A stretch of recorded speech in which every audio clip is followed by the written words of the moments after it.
In today's video, I'll show you how to set who can see your profile picture on Telegram.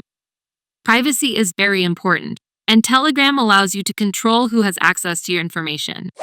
Follow my simple steps to ensure that your profile picture is visible only to those you choose. Open the Telegram app on your device. Immediately after, you'll see 3 horizontal lines in the top left corner. Tap them to open the menu. Once you're in the menu, select the Settings option. In the Settings, find and tap on Privacy and Security, which is located in the Settings section. After doing this, you need to find the Profile Photos option in the Privacy section and tap on it.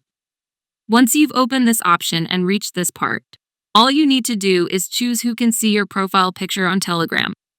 You have 3 options: everyone, only your contacts, or nobody. I'll choose to allow only my contacts to see it. After selecting, you'll see a checkmark icon in the top right corner. Tap it to confirm. And that's all for this video. Don't forget to like if you found it useful and subscribe to my channel. See you very soon, and thank you so much for watching.